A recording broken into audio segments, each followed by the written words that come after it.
वो कहती क्या क्या खिलाओगे, मगर तू बता क्या खाएगी। हाँ। तो हमने चिकन बिरयानी खाई, वो हाई होगी 360 370 रुपये की। फिर वो कहती घर छोड़ाओ, मगर यार 370 रुपये लगे हैं, मगर वसूल तो करूँगा।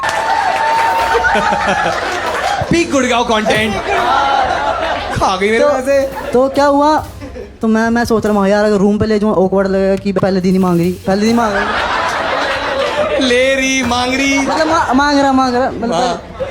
तो मेरे को ध्यान आया कि हमारे वहाँ एक पार्क है, पार्क पार्क है, हाँ, गार्डन। वो ना अंधेरा, उसमें बहुत अंधेरा रहता है कि दिखता ही नहीं कुछ। हाँ। तो मैंने कहा मैं चल थोड़ी देर पार्क में बैठते हैं, टाइम स्पेंड करते हैं। हाँ। कौन है ये प्रणीत मोरे? सुना था कोई स्टैंड अप कॉमेडियन है, बिग बॉस में भी आया था शायद।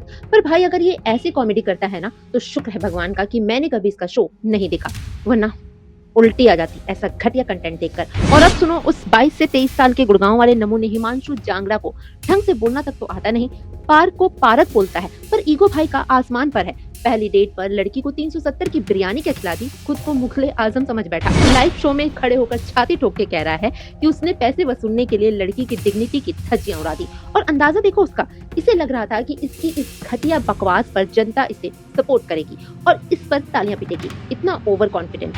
इसने जिस तरह से बकवास सुनाई है ना, कसम से ऐसे लड़कों की परवरिश पर तरस आता है। और गुस्सा तो उस प्रणीत मौर्य पर भी आता है जो इसे पीक कंटेंट बोलकर दांत निकाल रहा था। और सिर्फ प्रणीत मौर्य ही नहीं, बल्कि जो लोग वहां बैठकर इस बात पर हंस रहे थे और तालियां पीट रहे थे ना, तुम सब के सब उसी रेपिस्ट और क्रिमिनल माइंडसेट के हिस्सेदार हो।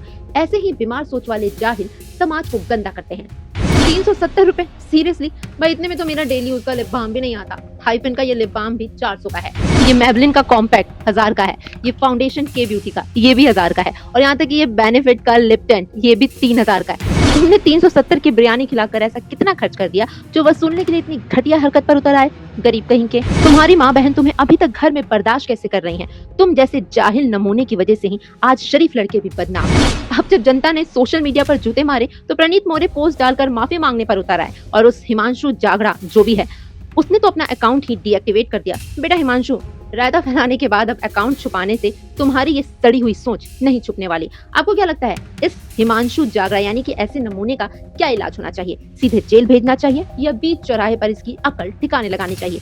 मेरे हिसाब से तो इसे बीच चौराहे पर इसकी अकल जो है ठिकाने लगानी चाहिए। आपको क्या लगता है?